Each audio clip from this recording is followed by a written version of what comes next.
welcome to Warrior Werks. So I just finished up 5 projects that I'm going to be packaging and sending out to the people that I did the trades or sold these to.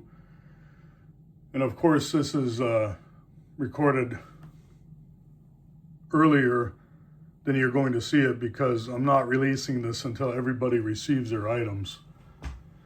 But I'll start from the top left to right and the bottom 2. So on the top left, this is a custom rust lock. And I'm going to do a separate video on this because Dan, the owner of this knife, said it was okay for me to do a video and release it earlier, as he's not a YouTuber. So this is a 2025 rust lock. He asked for custom Walrus Ivory scales, and he asked for Filework. And on one side, so on a walrus, on the outside of the tusks, you get these striations, these cracks that are exposed a little more to the elements, I guess, or more to brunt force. Whatever causes them, there's more on the outside than the inside. When I make scales, I try to do matching scales from the other side of the tusk, usually, unless a customer specifies they want it on both sides. But because they're using what's considered more of a sought-after piece, it costs more for the material. And when I cut them, I shape them, I let them sit. These are cured, I guess, they're climatized for a couple of years before I even work on them, so most of the moisture leaves, so they have less chance of warping and cracking once I drill holes in it and when I place them on a flat surface. So this high polish, I mean, Walrus Ivory is a pretty sought after material. As you can see, there's a reason why. It's just a beautiful natural material. And, you know, it's very difficult to work with. You have to spend a lot of time. The imperfections in it show very easily. And as you can see, I do my very best to get a nice, consistent finish to that and try to get the transition points and connecting points as close as possible, knowing that most likely this is either going to shrink or expand just a little bit. So on the Filework, on a single bar like this, when it's that thin, I try to keep the Filework as simple as possible. And as you can see, it transitions into the blade. The rust lock has a very thin blade, and it only goes to the part that's you're able to file on without it getting too small, is right up in this area right here. And on the liner lock, I give it a hammer finish.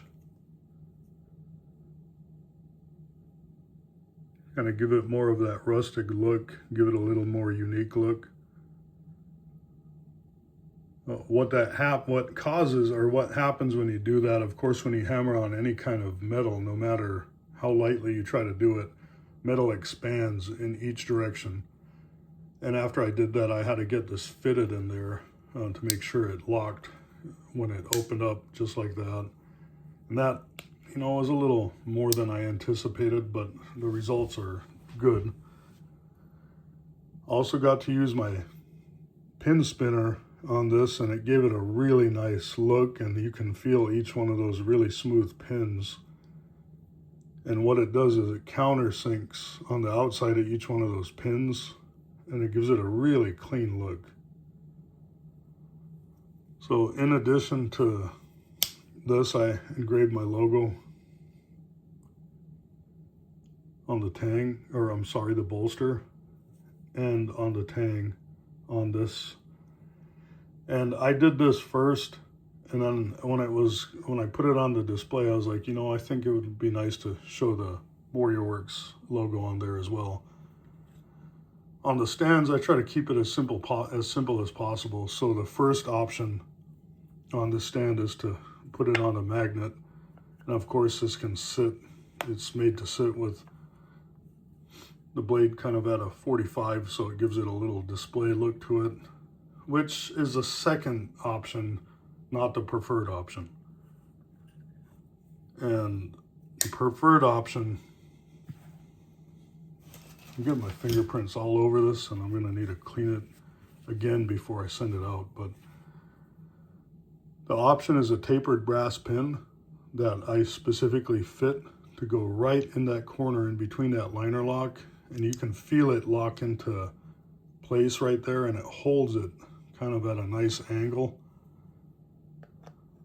And I don't glue this in, I'll send the rod separately so it can sit there and he can angle it in any way he wants, or he can turn it to look at the file work. But this is how it's going to be displayed. And again, I'll do a separate video on this. No, I don't want this video to go like extremely long time, so I'm going to try my best to be as brief as possible. But this is probably the most unique of the bunch that I did. And, you know, this is, what is this? This is a Beaver Creek. This is for Thomas, that pocket knife guy. Are you guys surprised?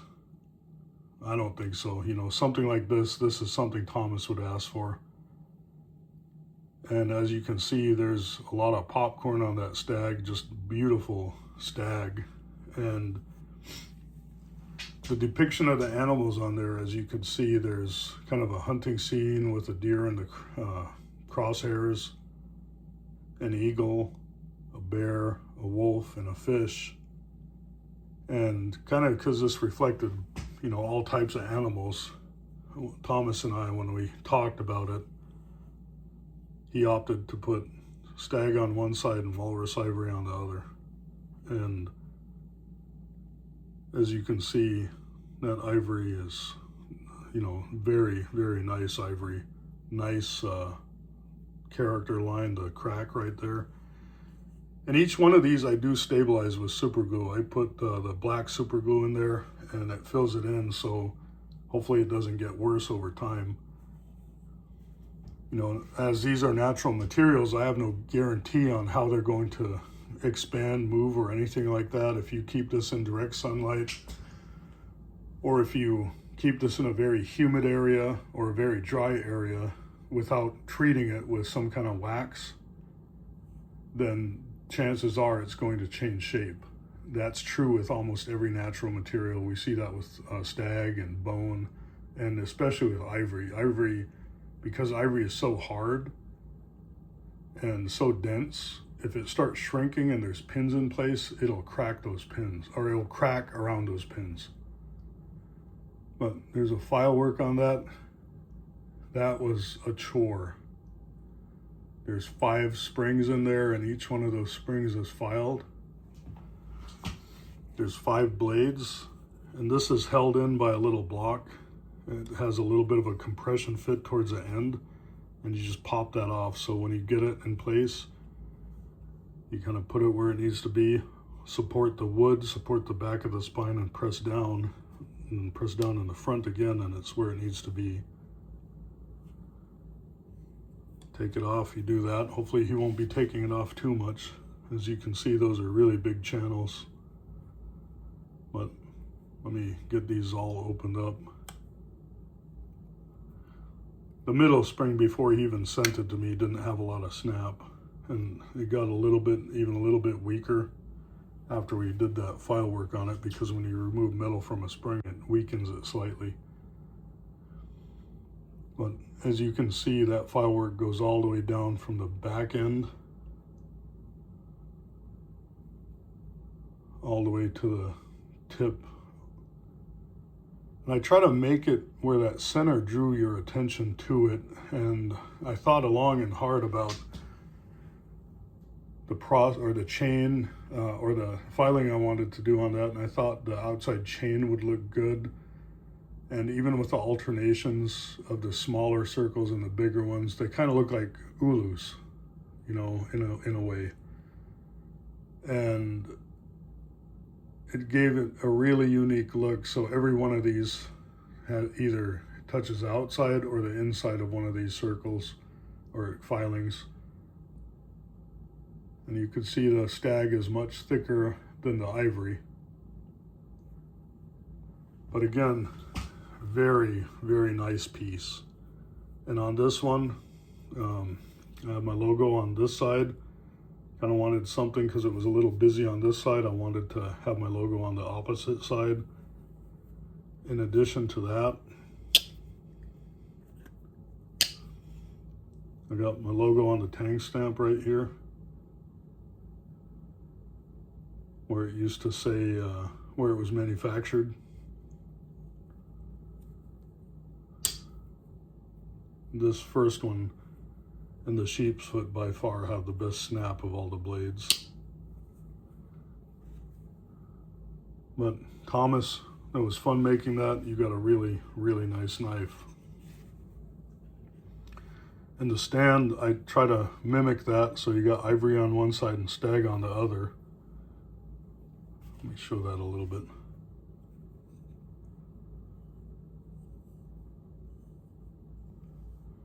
Thought that was a pretty cool touch. He didn't ask for that, but I make these pieces like I would want them for my collection as well. And I think that's kind of what sets me apart from a lot of people who do the same thing or similar things. Maybe nobody does the same thing I do. But there are a lot of people that rehandle knives, and they rehandle them with standard materials, and some of them do some great craftsmanship. And you know, I get asked a lot about quotes about how much this costs and what I'm doing, and a lot of times when I respond back with my quote, in my mind, a little disrespect on the other person's end, I don't get a response back. You know, and to me, that's more than insulting, because you just took my time, asked me for a quote, I responded. The very least you could do is say that's either more than I thought it was, or I don't think I'm going to be able to do it because of the cost. I definitely take those things into consideration. I mean, I'm not one to just turn everybody away. I quite often, more often than none, I ask for trades, simply because that's why I like to do this, and I think it helps a person get some unique heirloom that they otherwise wouldn't really get anywhere else. If you go into any shop here in Alaska and you try to buy anything with ivory, you're going to spend a significant amount more than you would if you went directly to the source. And I know this from personal experience. I've been an artist for most of my life. I've worked ivory for most of my life, and it is a very sought after material that commands a very high price. And I'll tell you one of the reasons why is to harvest that animal is not only dangerous, but it's also very time, it's a big time suck.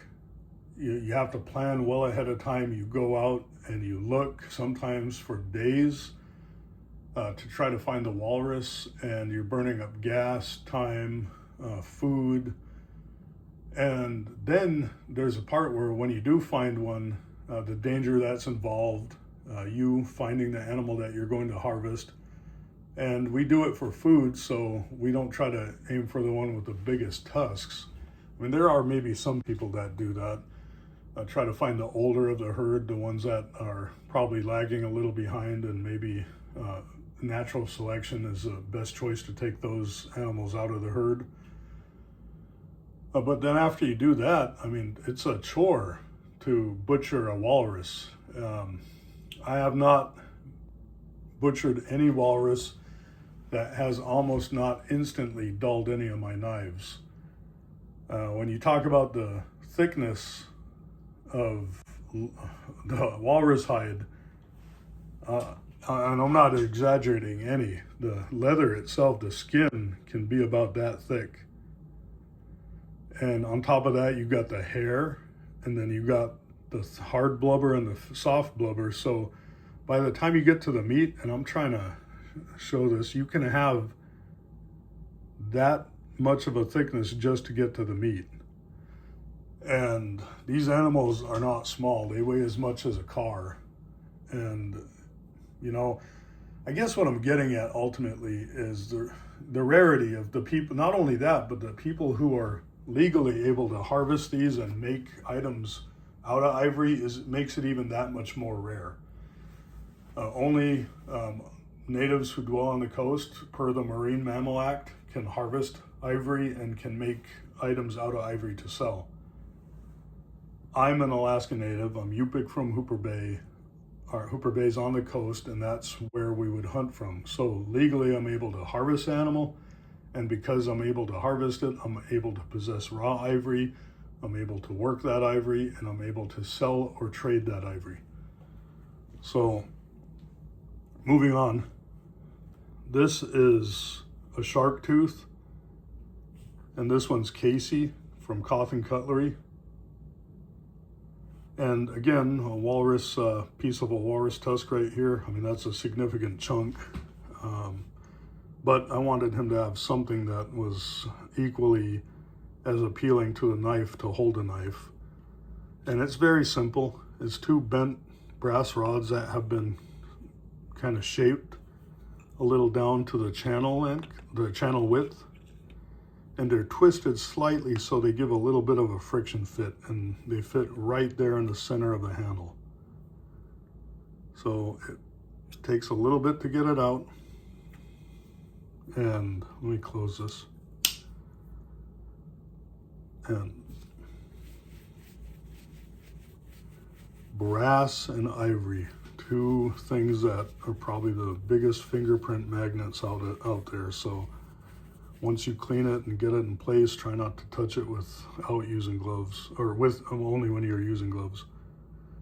But because the case is this direction, I wanted to put the logo, what some may consider upside down when you're looking at it, but it's meant to be displayed this way. I think that goes in line with the case. I thought about doing it on the back end, but there's really no way to hold that properly, and that sticks up pretty high. I'm sure I could have jerry-rigged some way to do it. But this one's special to Casey because he'll tell you guys this is his birth year, and he loves shark tooth, the shark tooth knife. And I try to keep the look of the original handles because I think that there's a reason why this is a very appealing shape, and the handles lend to that, and it just feels good in the hand. And as you can see, very simple vines, file work all the way down to the end. I think sometimes simple is better. You don't have so much busy going on, but when you do busy, like this one, there's a way to make it nice.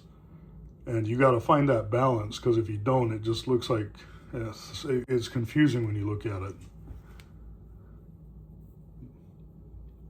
And the more you get, the more precise you have to be. So you got to be really good, like an expert at file work, which I'm decent at, but I'm not an expert.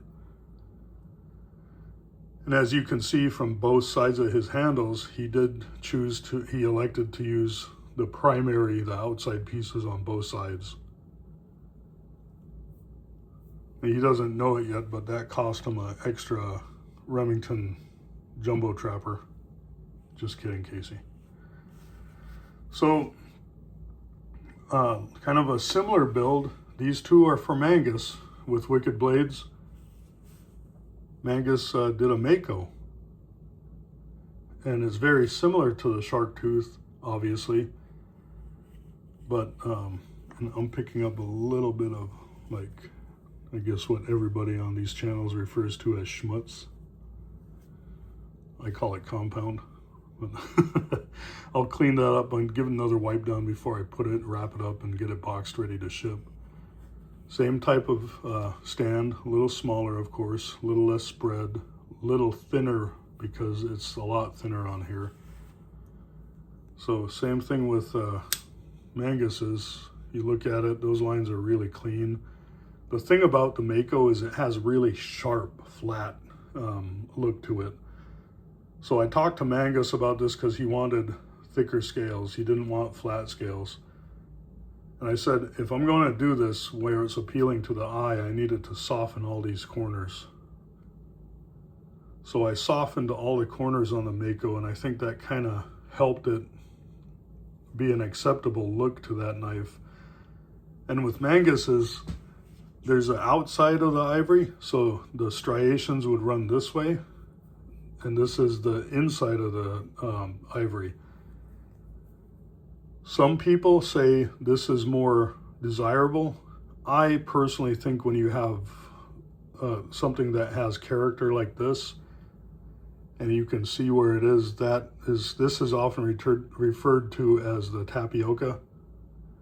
And that's an absolutely stunning piece of ivory, I think. And when you look at kind of how it flows, I think it looks great. And I'm sorry if I sound arrogant or I'm tooting my own horn, but I collect knives. I know what nice knives look like, and the benefit to that is I kind of know when I'm making something if it looks kind of not right or something. So it's my opinion that looks nice, and I hope he shares that opinion as well. And the same filework on this one, but this one goes all the way to the tip simply because it's a shorter blade and because the spine is a little thicker on the Mako and it doesn't have the swedge that interferes like the shark tooth does. So I just want to let everybody know that's why there's a little difference on that. Now, last but not least, a similar stand to the Rustlock, but it has a moose stand, has a magnet on there, so this can be displayed on here. So this is a case, obviously, and this is a moose stag, and I call this my moose mellow. It looks like a charred marshmallow. And I'll let the camera speak for itself.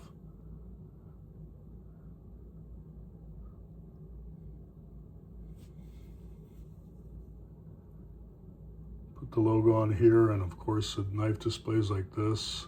So when you look at it, you can see the filework on here.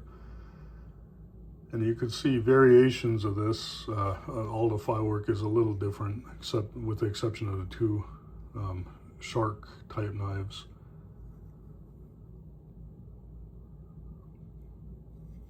And this on the clip point runs again like the shark tooth to here because it just gets too thin. And then on the spay blade,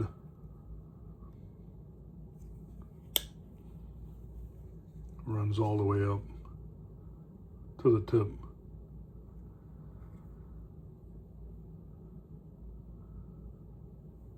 I think this is a 24.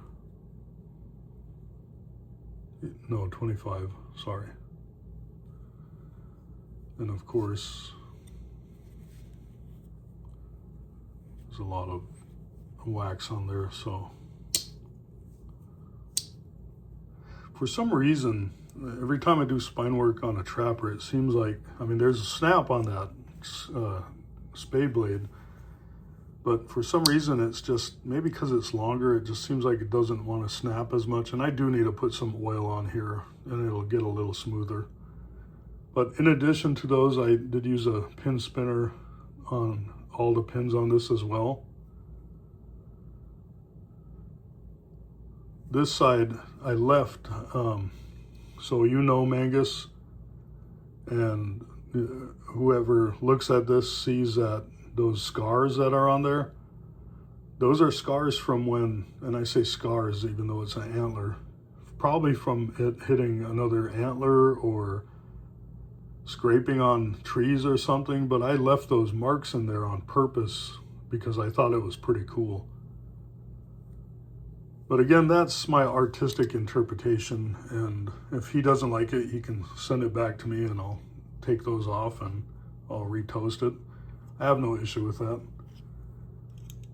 But I'm hoping that, when people send me their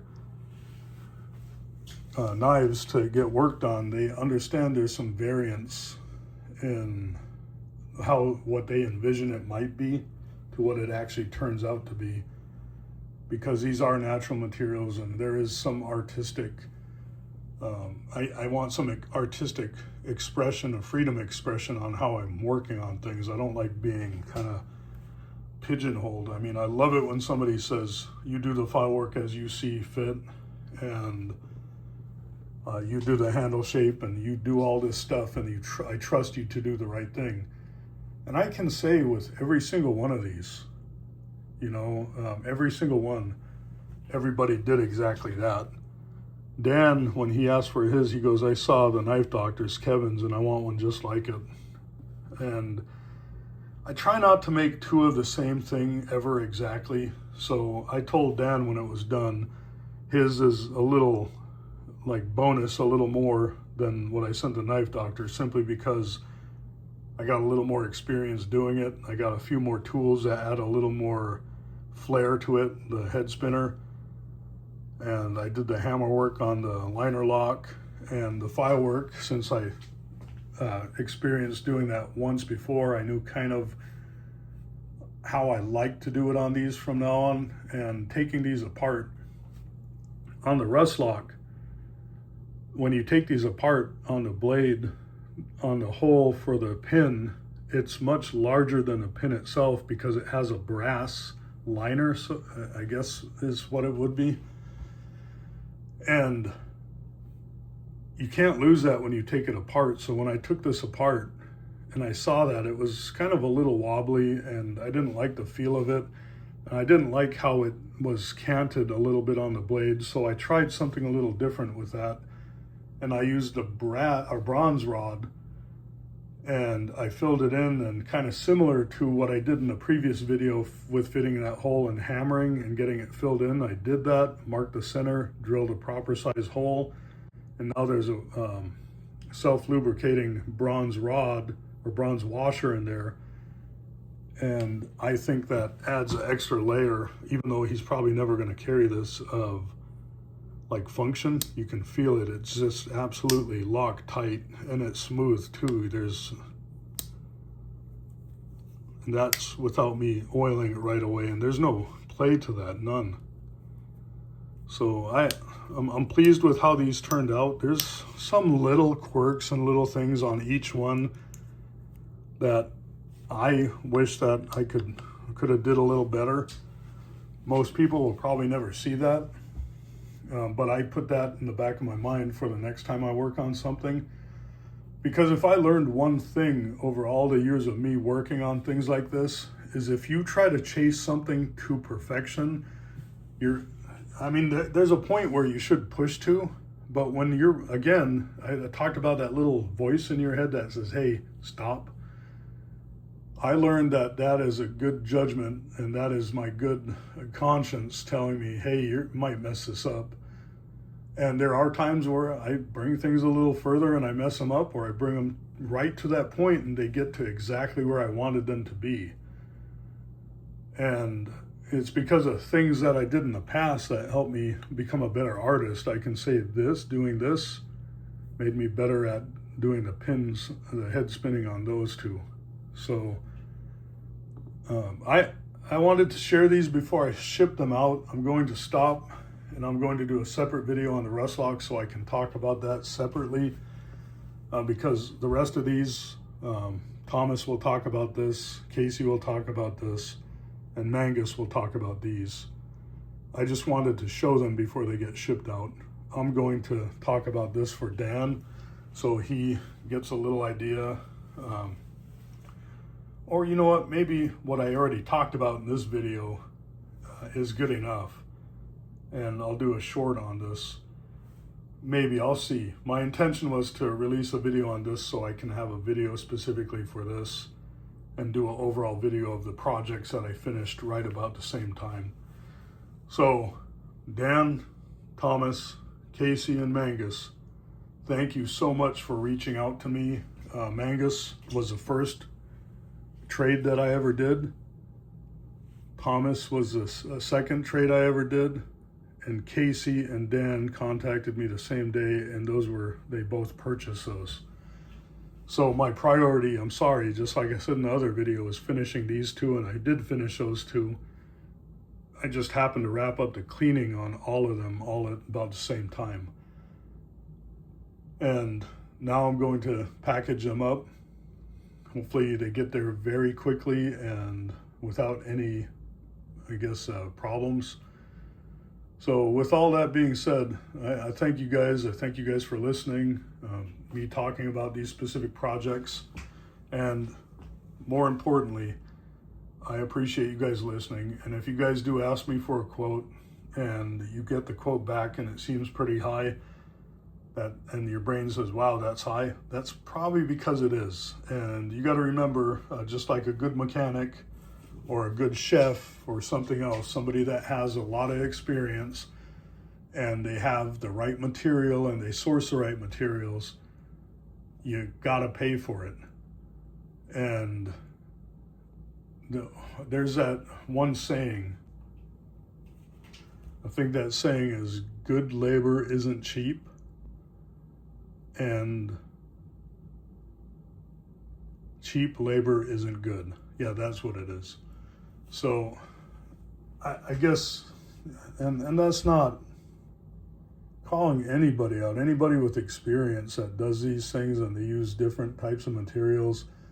I think we all should know that if we're going to ask for something that's a one-off or something that is offered by very few people, you got to expect to pay a premium or trade a premium. And I say all this because I don't want to scare people away from contacting me about my work. I want to encourage you guys to do so. Understand that the trades are what make it great, because where you might find a few things at the flea market that are worth value-wise what it would cost for me to make one of these, at the end of the day at the flea market, you may be paying half of what I'm asking for if you were to pay cash. And I understand there's a lot that goes into that, like the hunt for the stuff and everything else. For example, the two main things I got from Thomas, I know he drove around and spent hours looking for and finding those things. And one of those things was that Spyderco Di Lara. And that's a pretty rare knife, and it was a good find for him. I don't know exactly what he paid for it, but I know he got it for a good deal. That, in addition, for that Christmas canoe, that case Christmas canoe, and there was quite a few other things that Thomas threw in as well. And I say that as an example of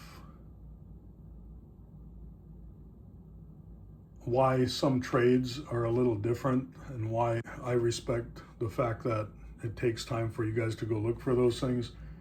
I'm asking for a little bit of feedback, a little bit of response if you guys do reach out and ask for a quote. Anyway, stay safe, stay warm. This is James. Bye.